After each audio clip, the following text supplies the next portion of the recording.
His Lordship has just arrived. Thank you so much, my lords.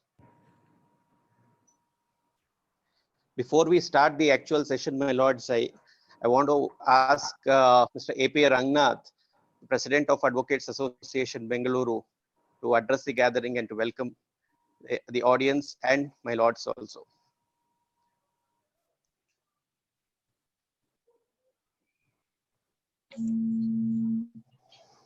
Good morning, honorable judges, senior advocates, advocate friends, students, and all other who are attending this webinar.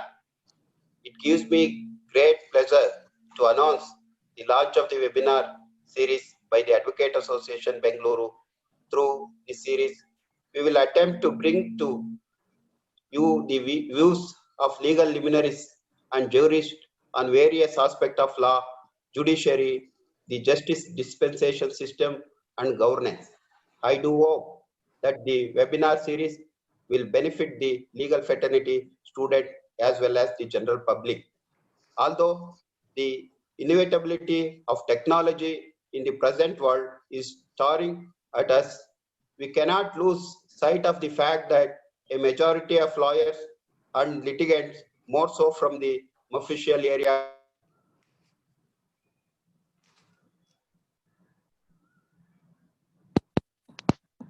justice must be accessible. Justice must be accessible to the poorest of the poor and reach every nook and corner of this country. Technology should not be allowed to become the tool to deny access. Young lawyers from rural areas practicing in official courts find themselves left out in the race to put in place a digitalized justice system.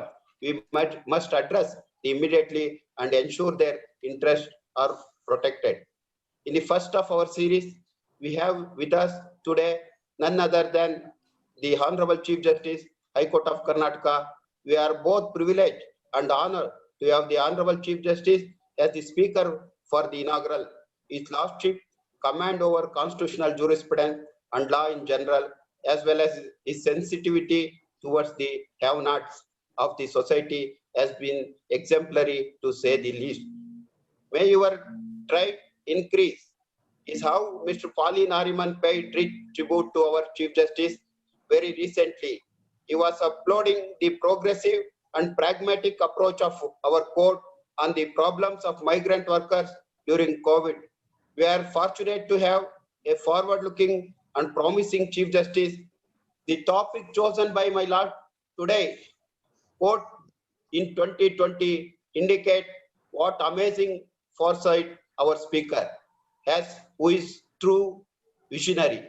I am sure we will all immensely benefit from my lord's thoughts on the topic of great relevance today. We have with us Shri Trivikram, advocate, who will moderate the program. I thank all who have worked to organize this webinar series for their support. I am sure that the lawyers and students across the country take benefit of this series. Thank you all. Thank you so much, sir. Indeed, we are very fortunate to have His Lordship here in High Court of Karnataka. My lords, if your Lordship permits, over to you. Good afternoon. I hope that I am audible to everybody. Please, my lord. Yes. I thank the Bar Association for giving me this excellent opportunity to have dialogue with large number of members of the bar. I've been here in Bangalore for less than 1 year, and it has been a very pleasant and learning experience for me to work as Chief Justice of Karnataka High Court. After coming here within few months, I realized that talent is not monopoly. Legal talent is not monopoly of any particular state. And I found that legal talent in this state is in abundance. Now, we have to see how that legal talent can be best used During last 1 year, I got best possible cooperation from all the members of the bar and especially the members of the bar who are in High Court. I had opportunity to visit a large number of district courts. I so far visited 19 district courts. I was to visit all district courts. I had planned that way to complete visit to all district courts by first week of May, but that could not happen due to COVID. Before I touch the topic, since large number of members of the bar are present today, I will say something about what is going to happen on tomorrow. As you all know, we are going to make beginning tomorrow. We are taking first step towards restoration of normalcy of our court functioning. All of you must have seen SOP which is published on the website of the High Court. What we are starting is a limited functioning of the court. Before we started limited functioning, we experimented with physical filing.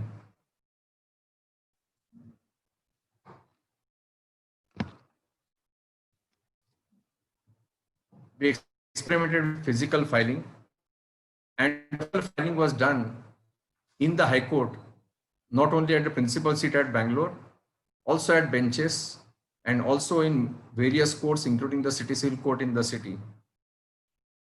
I must thank the members of the bar for rendering cooperation because it was a new system that before you file a matter, you must seek appointment, and only after you seek appointment, you enter the High Court premises or premises of the district court for making filing, physical filing of the case. Our object was twofold. One, restore some sort of normalcy, because once we start physical filing, it will give great relief to some members of the bar who had their cases ready for filing. Number two, while we do so, we wanted to ensure that we don't commit breach of norms of social distancing.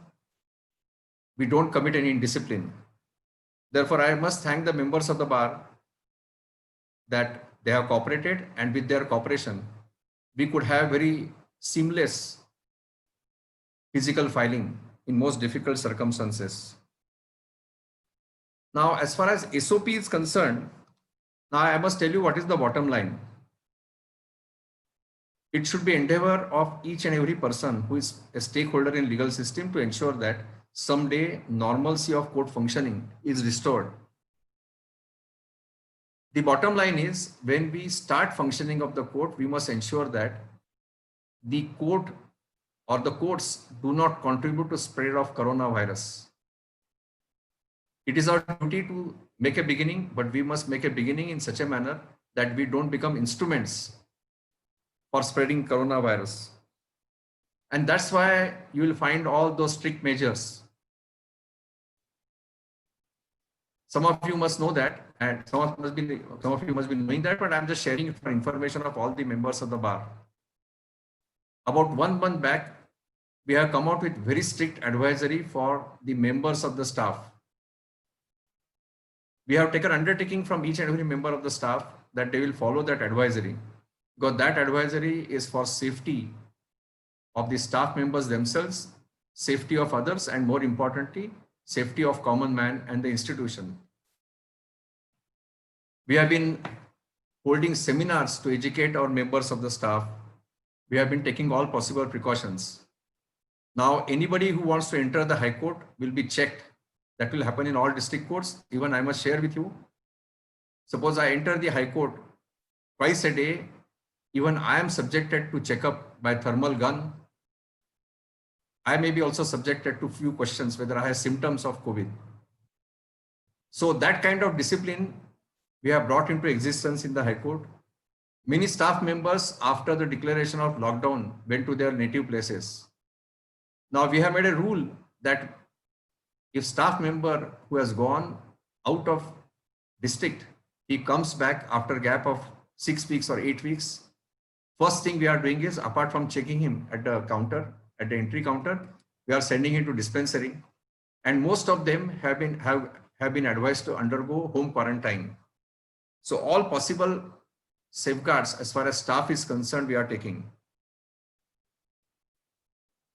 Even yesterday, I am told that there are 33 cases in the city. Our state is far, far better place than many other states. But still we have to remember that during last 12 days, more than 1500 cases have been registered in the entire state. And therefore, when we take first step towards restoration of normalcy, we have to remember that we must take best possible precautions, because that is the only thing in our hand. All that we can do is take 100% precautions, because that is the only method available in our hands to tackle with this enemy which cannot be seen. And therefore, my appeal to the members of the bar is that I don't say that the SOP is perfect. Several difficulties will be faced by the members of the bar. They will face some inconveniences. I'm aware of that. But this is the way we have to begin, because all of us must remember that we are not making this beginning only for the interest of the members of the bar or for interest of the judges or for interest of the staff. Ultimately, our aim is to serve common man. Our aim is to serve litigant. And therefore, please cooperate with the High Court. We'll have to make a very slow and steady beginning. We'll have to take a call after every day's work to find out whether we are committing breach of any rules, whether we are committing breach of rules of social distancing, whether all of us are wearing masks, and whether all of us are trying to remain safe. So we'll have to take a call on daily basis. If we are successful with the cooperation of the members of the bar and members of the staff, if everybody is disciplined, I'm sure that in a slow but steady manner, we'll be able to increase the functioning of the court. So I seek cooperation from all the members of the bar. In fact, while talking about vision for courts in 2030, I must tell you that this COVID-19 has forced us to take a different view, has forced us to use technology. Not that this technology of holding video conferencing hearing was not available. Not that it was not possible to send your matters by email. That was always there. But we were never forced to take recourse to use of this modern technology. As your president said, that this modern technology has some limitations on its use. But we must bear one thing in mind. It is only because of this modern technology that 10% of the functioning could be maintained as far as High Court is concerned. I know that in some districts, there are some issues of connectivity. It may be that in some districts, the video conferencing was not that effective as it was effective in the High Court. But we must remember that technology is useful, because but for technology, we could not have continued with limited functioning of the court. Large number of litigants were benefited, large number of people were released on bail. And taking benefit of all this, a very adverse situation, we are able to take several measures. Before I turn to my main subject, I will just briefly refer to what we have done. Now, the e-filing which we have introduced, that is the litigants and lawyers sending file by email, is not exactly e-filing. Only for the sake of convenience that we have devised this method, so that urgent matters or very urgent matters could be filed in this lockdown period. The real e-filing is when a litigant or lawyer sitting at home pushes the file of the matter into system, and that e-filing will ultimately enable us to start paperless courts. Now, during this period, our High Court has enabled e-filing of all matters. In fact, e-filing of all matters in commercial courts in the state has been enabled. I'm told only in one district, Bellary, about 88 or 90 cases were e-filed, commercial cases are e-filed on one day. We have also enabled a system for payment of court fees and postal charges online. You can use your credit card, you can use your net banking for payment of court fees and the payment for postal charges online. Now it is possible to pay the charges for certified copy online. It is possible to apply for certified copy online. We are working on a system where now, say within few months, we'll be able to provide e-certified copy, that is digitally scanned certified copy of a final judgment of this court, or for that matter, judgments of all courts in the state, which can be downloaded after making an application. One more interesting development which I must share with you.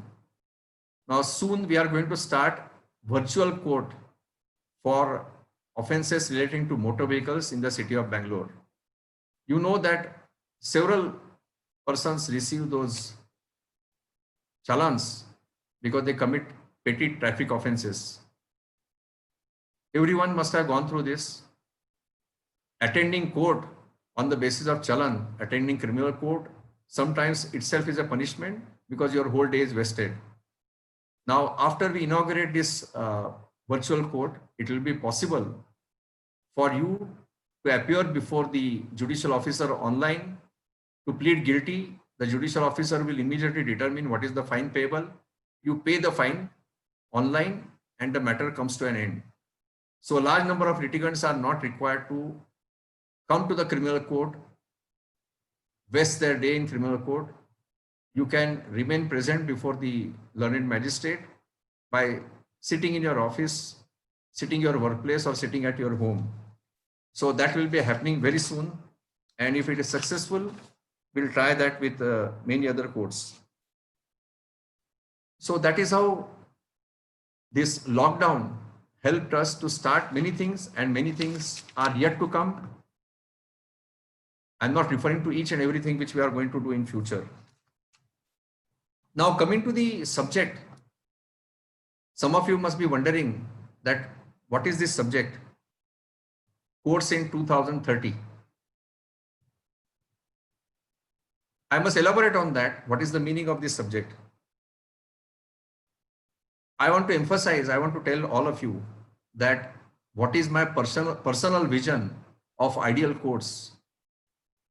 I feel, which I am going to elaborate, that within 10 years, it is quite possible in our state to set up ideal courts. So it is going to be my vision, my personal vision of how ideal court should be, and how ideal court can be established, ideal courts can be established, ideal system can be established by 2030. I will be, of course, giving an indication how the courts are going to be in 2030. That's my own vision. And when I am going to speak to you on this subject, I must clarify that I am not speaking as a judge of the High Court or Chief Justice of our High Court.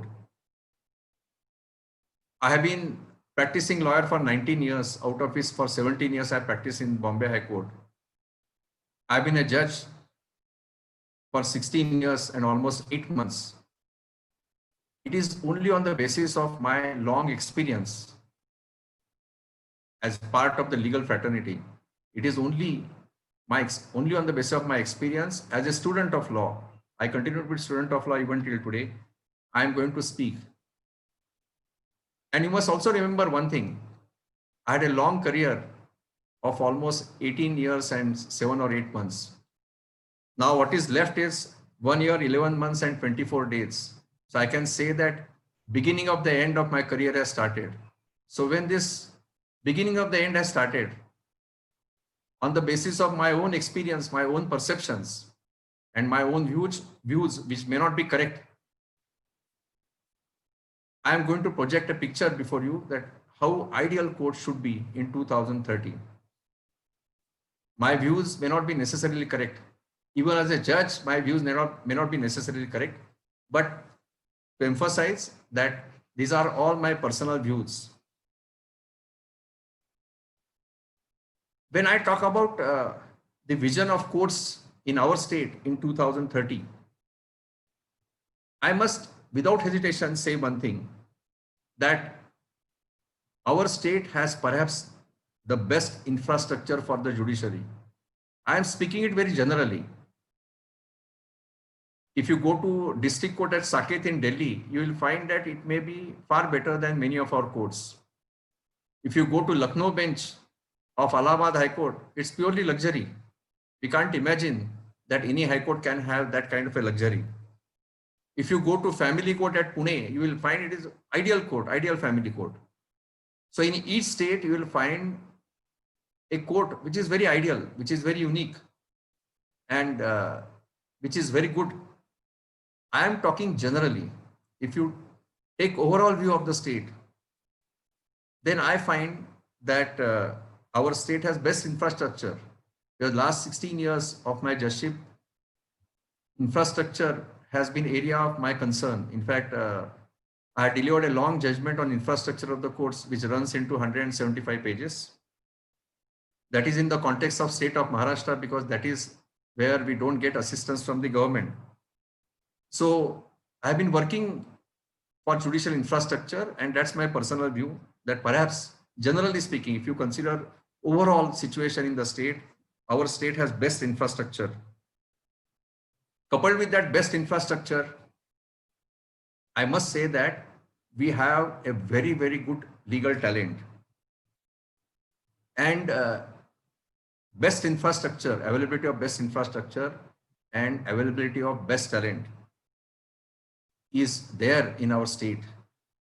But still, in terms of justice delivery system, in terms of quality of justice delivery system, we have not become the best. So I have always said this, that our state has potential to become the best legal system in the entire country. Why we are not able to achieve that? One or two reasons may be known to everybody. I'm not going to elaborate on these reasons. But what is in our hands is to make best possible effort to see that our legal system becomes best in the coming 10 years. When I talk, I repeatedly said that our state has best infrastructure. I must remind you that best infrastructure does not make the system best. For making the system best, human efforts are required. Human talent is required to be used.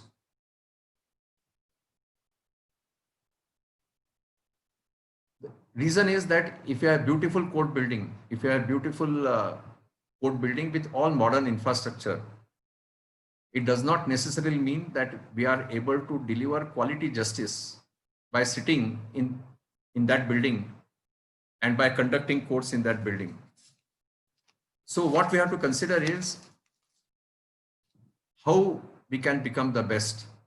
We have the potential, perhaps what needs is some effort.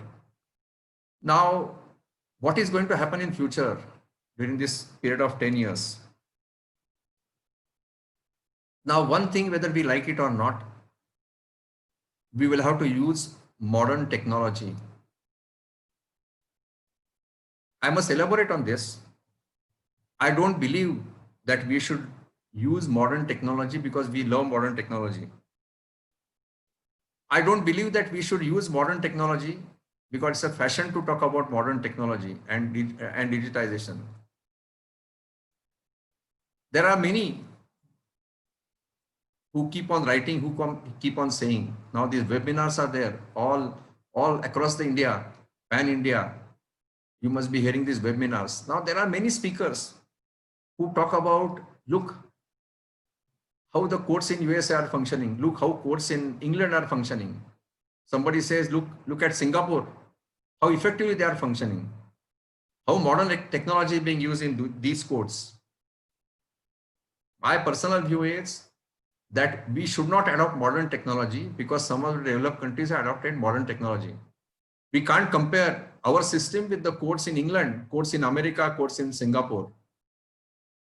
All of you know that in 2002, the Apex Court talked about just to population ratio, and Apex Court said that within 5 years in India, just to population ratio should be 50 per million. And today, in 2020, we have about 16 to 17 per million. And when we talk about America, Australia, England, the just to population ratio there is 70 per million. You go to those courts, you will find it is not necessary for judges to occupy their dais every day. They sit few hours a day.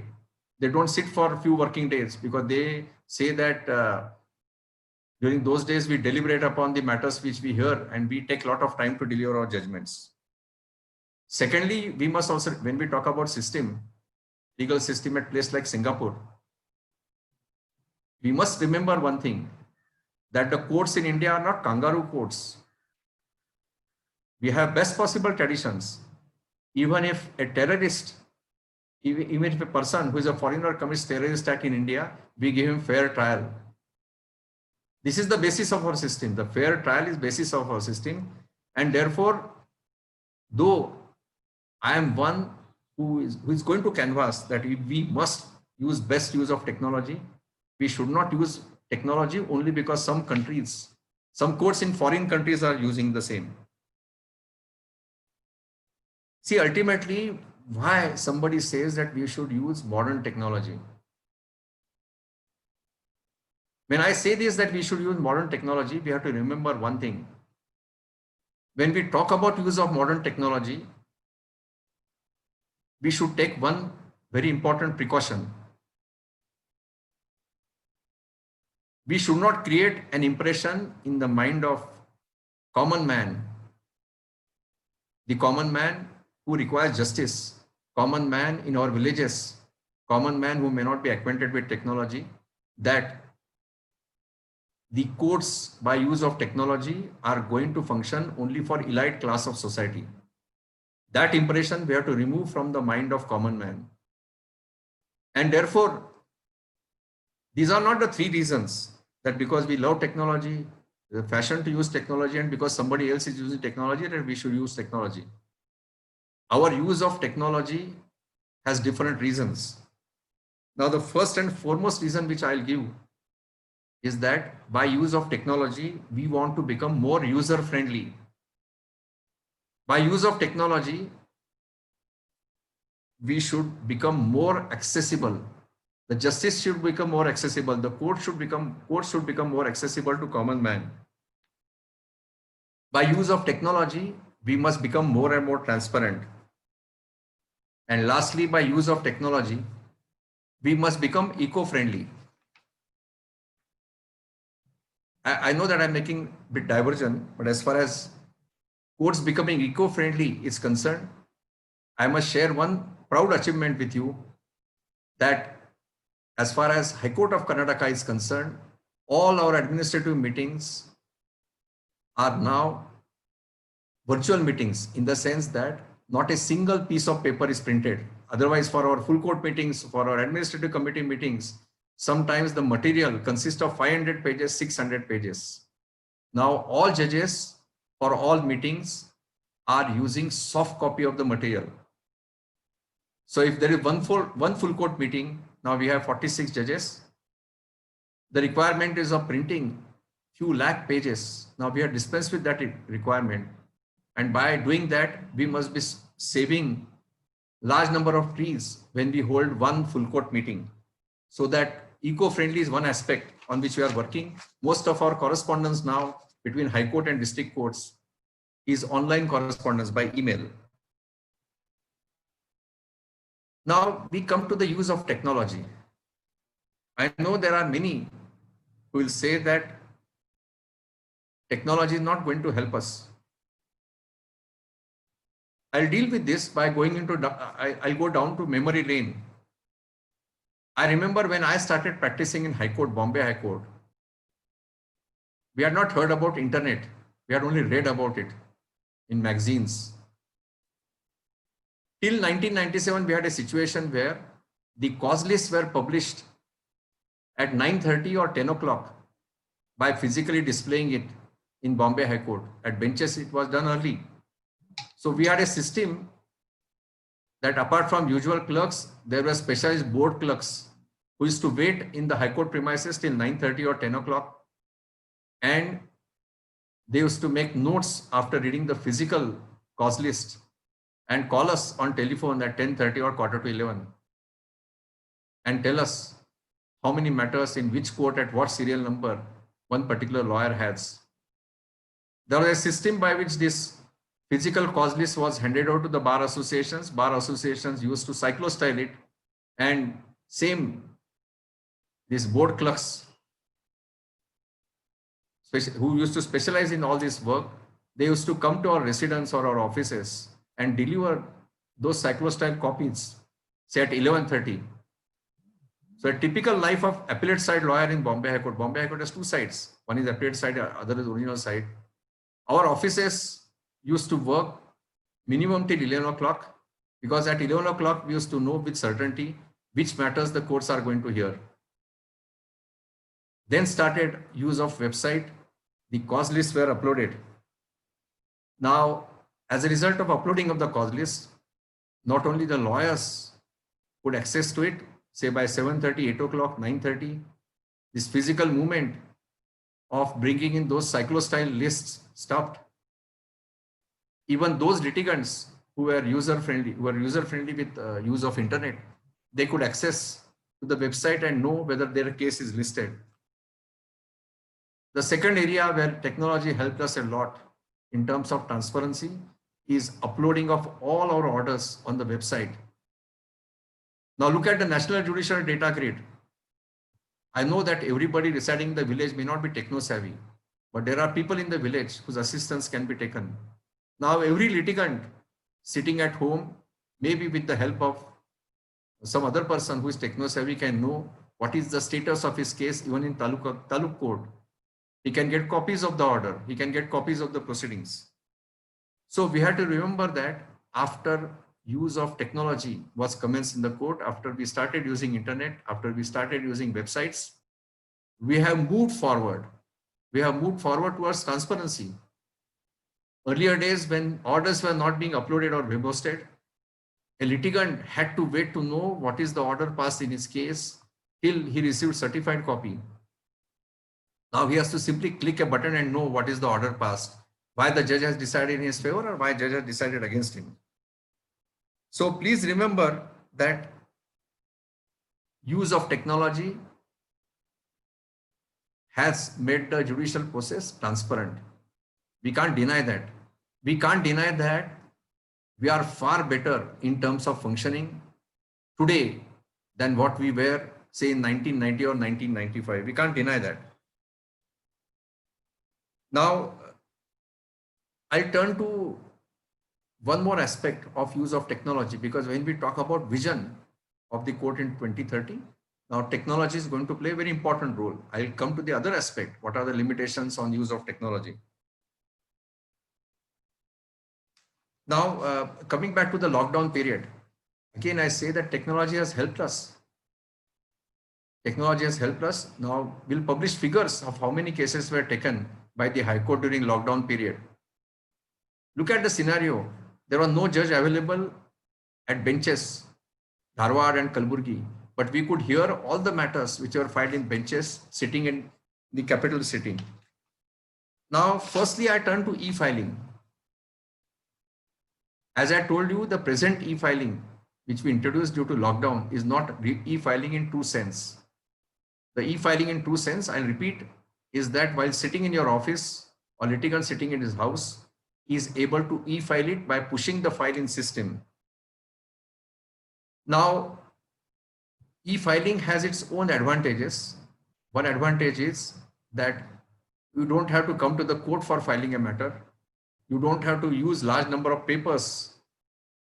You don't have to use a machine for typing your case. You don't have to use your printer. Of course, you have to type your case because you have to type it on your computer, and then only case can be uploaded.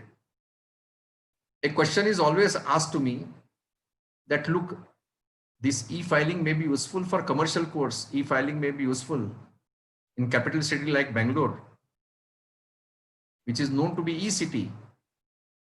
There are so many major establishments working in the field of computer and software in Bangalore. It's a hub of those companies. But we must talk about common man. Now there is a solution found out to this issue, and a step has been taken by the Supreme Court Computer Committee. We have received a direction from the Supreme Court Computer Committee that at least in some districts, we should establish what in Hindi is described as E-Seva Kendra. That's the word used by the Supreme Court. We have made a beginning by setting up one center in City Civil Code, which has to be made fully functional now. The idea of this E-Seva Kendra, this institution, is that there'll be computers available, there'll be facility of internet, there'll be facility of scanning, there'll be facility of printers, and over and above that, in that particular center, training will be given to the members of the bar how to make e-filing or how to attend to a video conferencing hearing. Now, if you want to establish e-filing in its true sense, perhaps this network of e-Seva Kendras must reach our taluks. It must reach our villages. We should be able to create centers at various places in rural areas where this kind of assistance, this kind of e-assistance, I'll put it that way, is available to common man.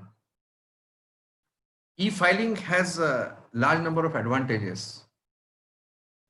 If a case is e-filed, perhaps in future, we can devise a system by which lawyers sitting at home can have access to the pleadings online. When he's preparing for a case, suppose take a case of a civil suit, or for example, a writ petition in the High Court, final hearing of writ petition in the High Court, sitting at home when we make preparation for next day, he realizes that he does not have a copy of statement of objections. If he can advance our system, maybe after 2 years or 3 years, sitting at home, even if he does not have a copy of statement of objections or documents produced by respondents along with a memo, he can access to the system and read the statement of objections sitting at his home or in his office. Of course, there will be several issues of privacy, etc. Whether in matrimonial proceedings, the pleadings can be kept open, which can be read by anybody. Several issues are there which will have to be sorted out. Issue of privacy will be there. How we are going to protect it by password, etc. It will be there. The second advantage of e-court is possibility of starting paperless courts. If there is e-filing, it is possible for the judges to sit in the court with monitors, and there need not be a printout of case prepared for the benefit of the judges, and the judge can hear matter by using the monitor. We received large number of boxes at our home every evening, 10 boxes, 8 boxes, 6 boxes, depends on your cause list. Now those boxes ideally can be replaced by one pen drive or even some smaller equipment. That will be your box for the next day. Just open it and then read the cases which are listed before you. Of course, it's a distant dream. I am only on what are the advantages of e-filing. That by e-filing, we can achieve paperless court. Talking about the High Court at Karnataka, we know in High Court, in many district courts, this possibility of all litigants, all lawyers using e-filing may not come true within a short period, because we need to provide that kind of technical assistance to every member of the bar or to litigants. But what we are planning in the High Court is that shortly, in fact, we had a meeting in February with all the stakeholders, but we could not proceed further because of this lockdown. Shortly, we can insist that all tax matters filed in the High Court can be e-filed both by the assessee and by the department, so that a tax judge can sit with monitor in the court and hear the matters. E-filing can have one more advantage. The rectification of objections can be also online. Coming to the court, taking out file, taking it from the staff members, that may not be necessary. So there are several advantages of e-filing if we are able to make e-filing in proper manner. As far as e-filing is concerned, it is enabled for the High Court. I'm saying e-filing in true sense, it is enabled for the High Court. But so far we are not aggressive about it because litigants and lawyers are facing difficulty. And one more reason is that we don't have set of rules which govern the e-filing. In fact, the Computer Committee of the Supreme Court has appointed a committee of 5 chairpersons of computer committees of various high courts, which includes our chairperson of the computer committee. Now that committee has done the exercise of framing model rules for e-filing. Now very shortly we'll get finalized version, and then we can adopt that, and then there'll be set of rules which will govern the e-filing. Now the second area where this e-filing is going to help us, provided e-filing is coupled with scanning. Now, merely introducing e-filing is not going to be sufficient. The existing files in all the courts will have to be scanned, digitalized, and stored in a proper manner. If we do it properly, then after 10 years, we'll have a scenario where by use of the CIS1, which is software which we are using for High Court, if the case files in the trial courts are all digitized, when High Court in 2030 hears an appeal, a digital file of the record of the trial court can be forwarded to the High Court, which judge and the members of bar can have access to that on their monitors. This is not a distant dream. This is a distinct possibility, provided we devote our time, energy for this, provided we get good support from the government, but this will require a lot of money. This will require employment of a lot of technical personnel. But this is quite possible that that physical movement of the files from the trial court to the High Court, or files from the trial court to the appellate court, if district court or senior civil judge is the appellate court, that will stop, and all files will be available to the judge online. If you think about it, you'll find that there's several advantages. Then we come to the video conferencing. Now, video conferencing, your president said that other day, Honorable Justice Chandrachud said that even Supreme Court is not of the view that video conferencing should be used in all possible cases. And personally, I agree with that video conferencing as a facility should be made available. And because that facility is available, as again repeat, we could keep our courts marginally open during this lockdown period. What is important is to have a very efficient system of video conferencing hearing available, and it should be given as an option. One lawyer has written a letter to me. He said, look, sir, what you are doing by video conferencing, what you are doing by e-filing. Now, some lawyers sitting in Delhi will be able to file a bail application in any of the courts in Karnataka. People will easily engage lawyers from Delhi to argue cases which are filed in the Karnataka High Court. I think this is based on some kind of imaginary apprehension. But look at the flip side of it. Today we have a situation where in many high courts, there are outstanding lawyers who for various reasons can't appear before the Supreme Court. There are outstanding lawyers in our district courts who for various reasons have no opportunity to present case before the High Court. He cannot practice before the High Court. Now the field will be thrown open. A very distinguished lawyer working in district court in north of Karnataka will have opportunity to appear for video conferencing hearing of a case in the other part of the state, in the southern part of the state. And that is going to benefit each and every member of the bar. If you have talent, you can use your talent. You can appear before the Supreme Court by video conferencing, you can appear before High Court, you can appear before the other courts. The point which I want to make is video conferencing hearing has many advantages. There are lawyers who by virtue of old age or infirmity, they are not able to appear before the court. They are confined to their homes, but their legal mind is as sharp as ever. Their faculties are as sharp as ever. All of them, if they are given option, they'll be available for video conferencing hearing.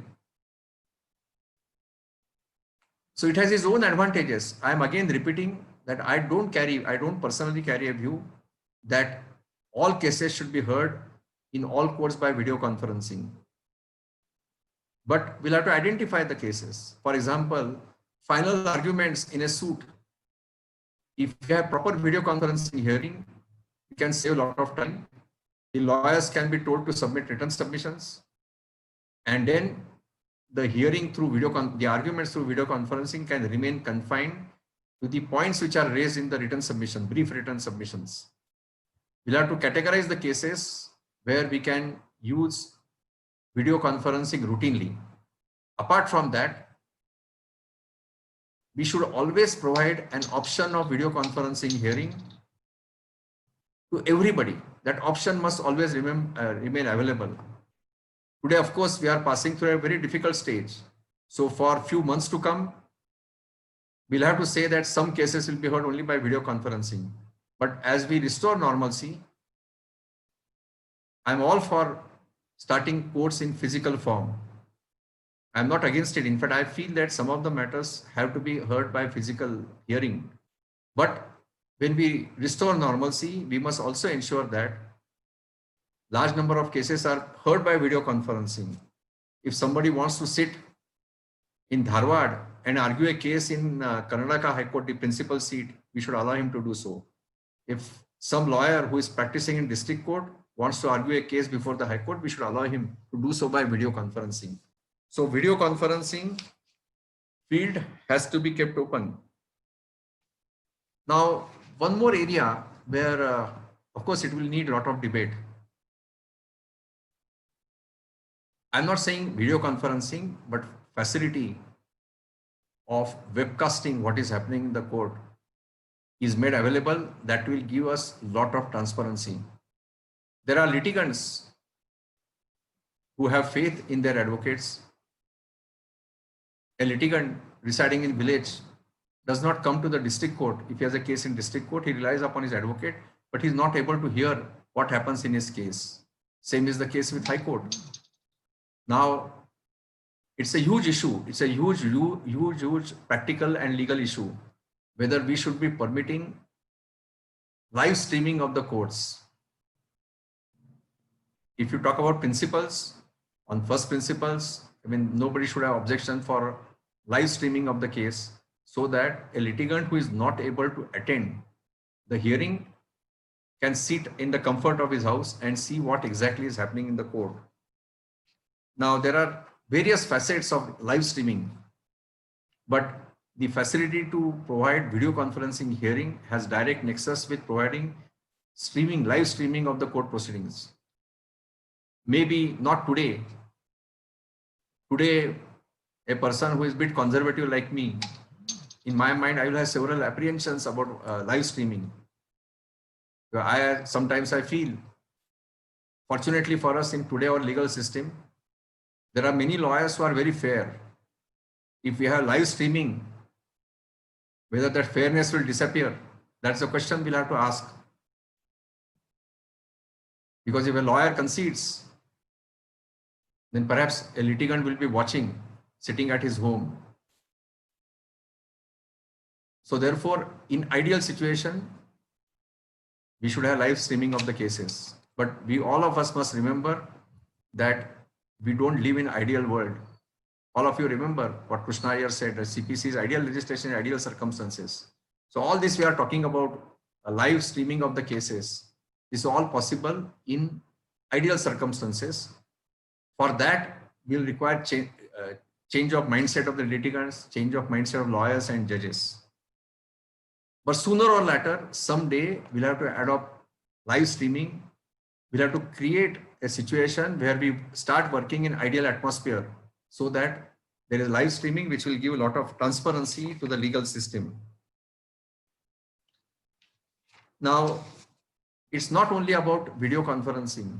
It's not only about this e-filing of the cases. The technology, the modern machines can be used.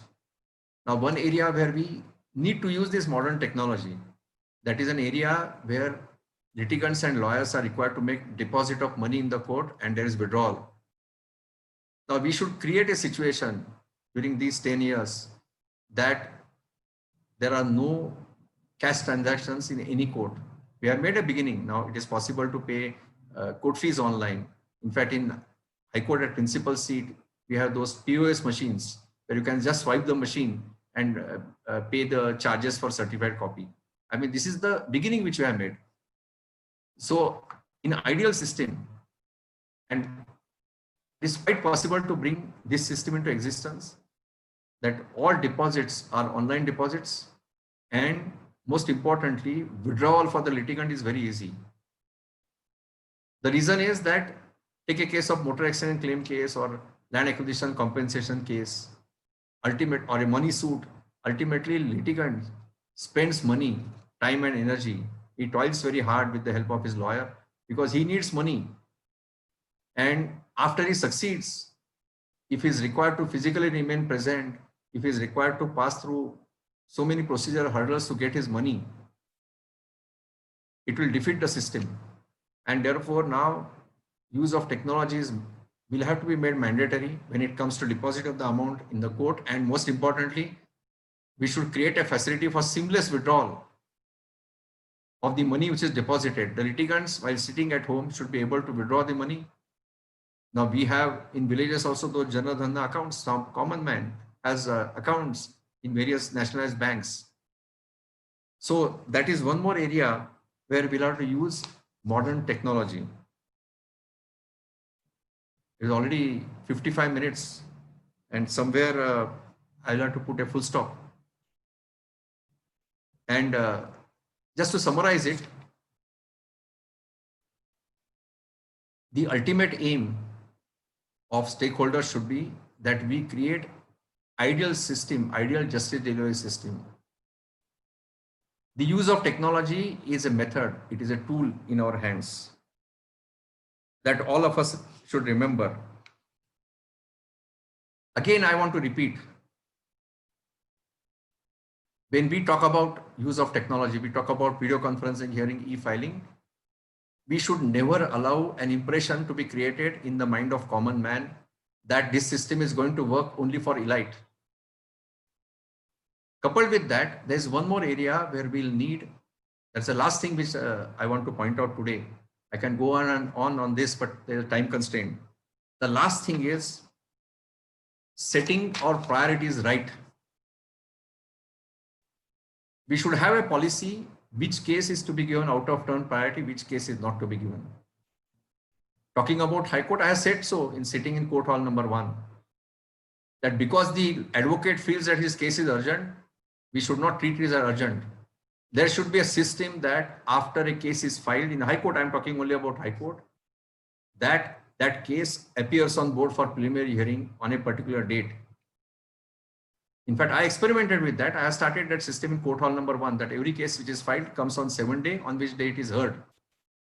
So we have to remember that we must set our priorities right. It's not the lawyer's perception or litigant's perception that he has urgency in the matter. Ultimately, whether a case is urgent or not, it should be a matter of policy.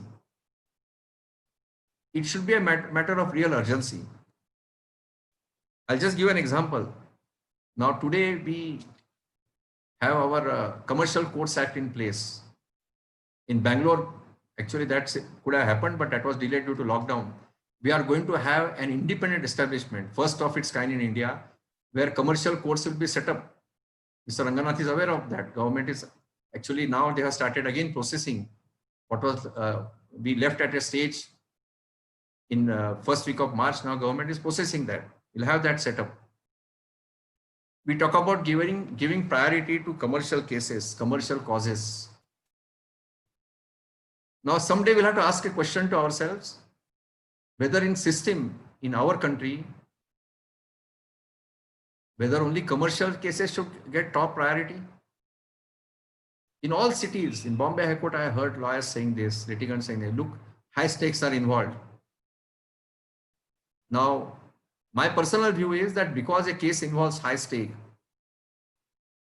somebody is suffering huge losses because he is not allowed to mine minerals. That should not be the only criteria. Of course, when we sit as the judges, we are part of the legal system. We must also consider some cases need to be given priority for improving the economy. But coming back to the commercial cases, I always wonder, these are again my personal views. I am the one who has toiled very hard to set up commercial courts in the city. That's what I do in my capacity as Chief Justice, because I must honor the intention of legislature. Legislature wants commercial courts to be set up, but still we must think about priorities. A commercial case, no doubt, must be given priority. A case which has stakes of crores must be given priority. But what about a case where a widow or a small man is fighting for a small share in 1 acre of land or half acre of land? There are small matters which are filed. 138 Negotiable Instruments Act. Not that everybody is a businessman who comes to the court. Everybody is not industrialist. Maybe there are small transactions involving 30,000, 50,000, 60,000, where check is issued and check is bounced.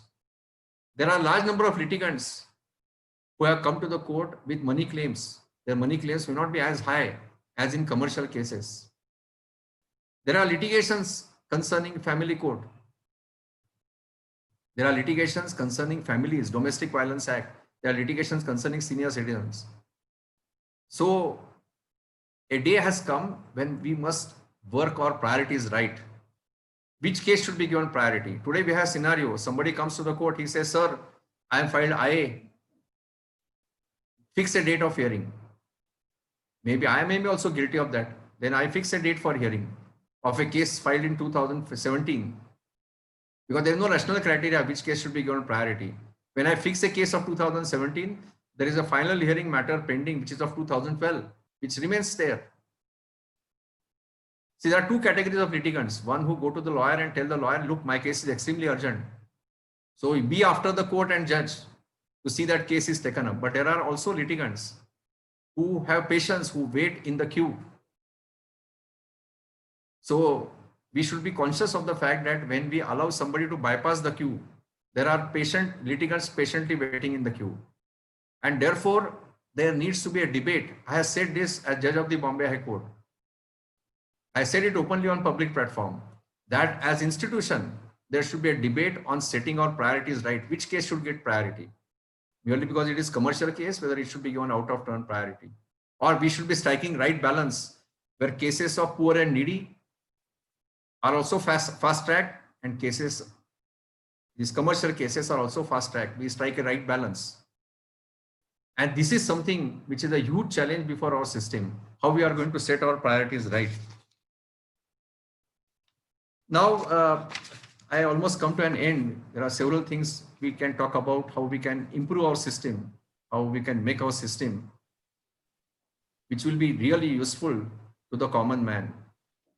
Ultimately, the framers of the Constitution wanted independent judiciary to see that a common man protects his rights, common man protects his fundamental right by approaching the court of law. That was the vision of our framers of Constitution, that every person, every citizen of India must get justice, must get quality justice.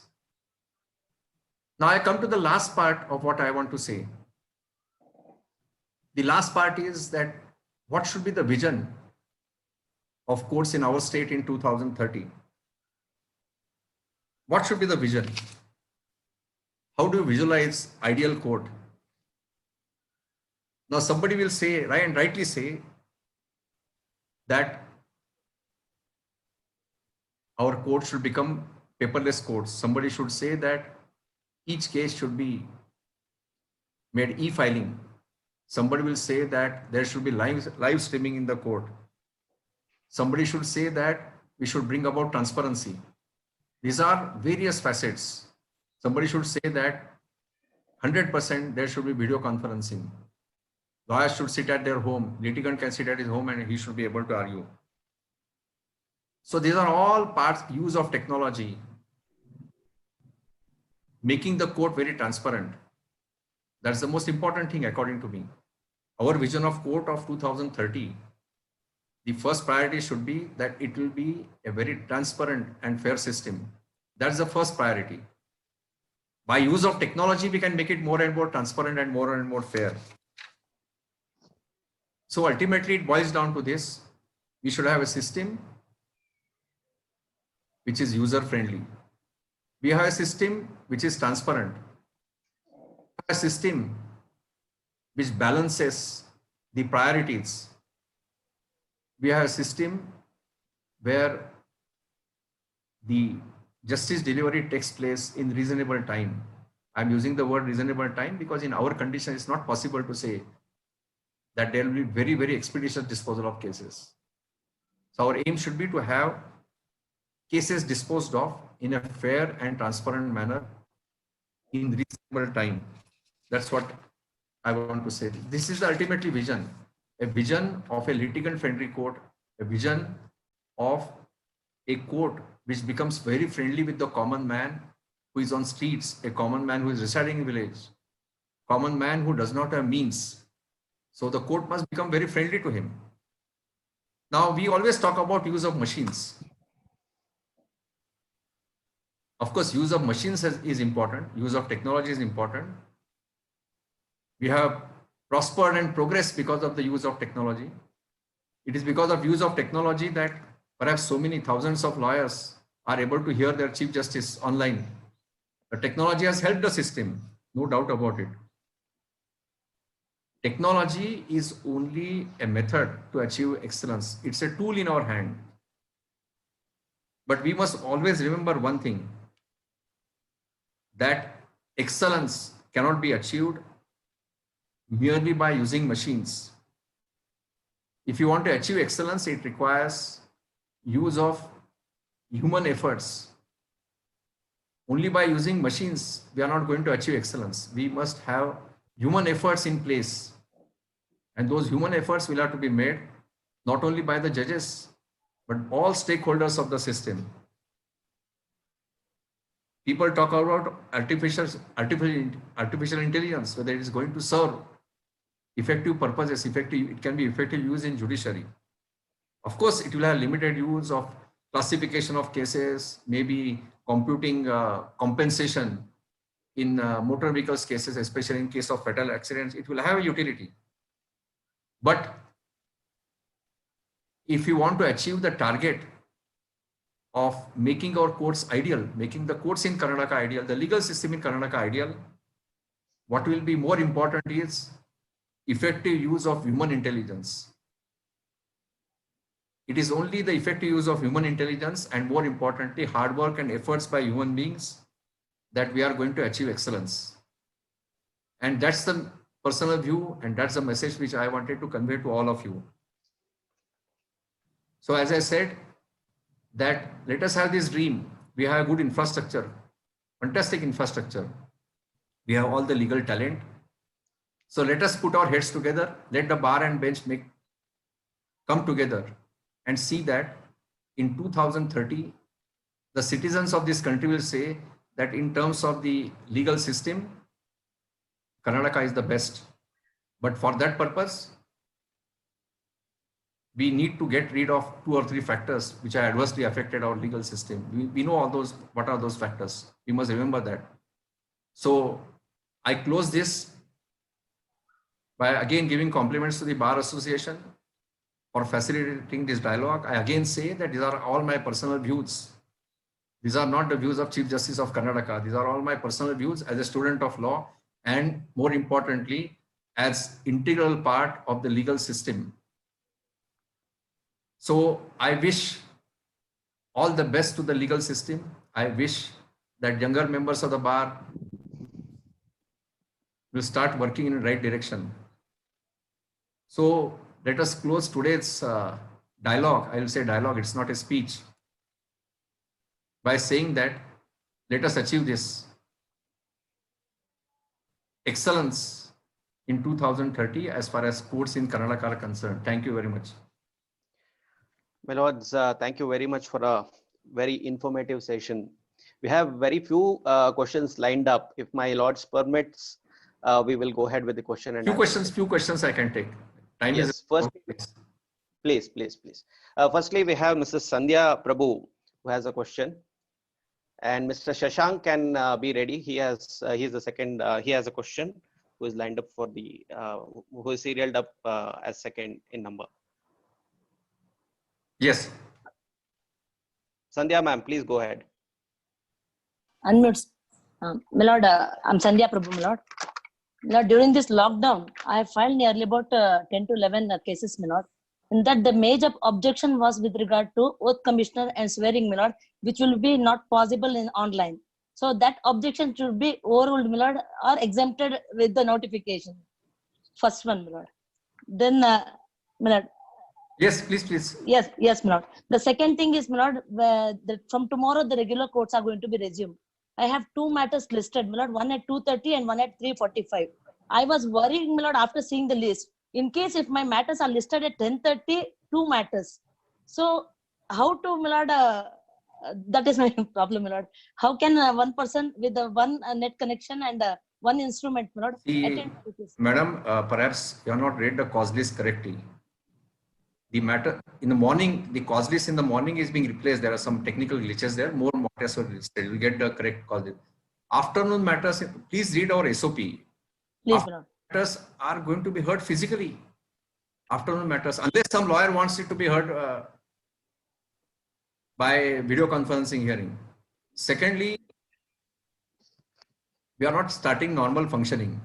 So don't expect those convenience that if I had two cases on board, both the cases should be heard at 2:30. It is not possible. That is something which is impossible. It is impossible, not only in this difficult period, but it is always impossible. Because ultimately system exists for litigants and not only for convenience of lawyers. When we implement a system, we see the convenience of the lawyer. And you Yes, my lord. that, see, we are forced to start e-filing. We're forced to start a system by which we hear by video conferencing. Maybe there may be objections raised. That is bound to happen because we have not changed our rules, we have not modified our rules. But I want to ask you a counter question. Is any Please, damage done to your case because there was an objection raised? Obviously not, my lord. Correct. So that's the answer to first question. Yes, Please, next my lord. question. My lord, once we upload the regular filing, my lord, that is a scan format. If once we are going to file a posting memo along with the regular filing, that is a fresh petition. With that, my lord, once registrar is going to honorable registrar is going to reply it back that your matter is going to be listed on so and so day. Date will be mentioned, but no FR number will be mentioned. No party's name is mentioned. So there have been some confusion, my lord, because on the same day, if I file two filings are uploaded, then I'll not be sure that which matter is going to be listed. So Correct. that's it, my lord. You must, I must tell you very candidly. Please, my lord. I'm saying this as a Chief Justice, that no system in this world is infallible. Every system has its own flaws. Now we are experimenting with a new model. Now what you are talking about is registrar communicating a date. I must tell you that mentioned in the SOP also. Now for the time being, we want to reduce the footfall in the High Court. We want to hear only limited number of cases. Now only way to do that is that it is not registrar who is choosing the matters which will be treated as urgent matters. All emails making a request memo is forwarded to the Chief Justice. It is Chief Justice who reads all memos by spending quite a few hours of the day, and it is as per the orders of the Chief Justice that dates are being assigned. Please. There is bound to be some glitches. There is bound to be some delay. Now we did not wait for starting physical filing till request comes from a bar. We have started on our own. On our own, we are developing a system. Now these systems will have surely some flaws. And that's what our SOP says, that this is for 2 weeks. We'll evolve a better method, we'll evolve a better system, provided, of course, I said in the beginning that we expect that the graph of positive cases will be straightened. Please, my lord. Any other question by anybody else? I think Mr. Shashank is in the queue, my lord. Yes, He has please, a question. Please. Mr. Shashank? Mr. Shashank? Voices have been unmuted. So you can go ahead with your question.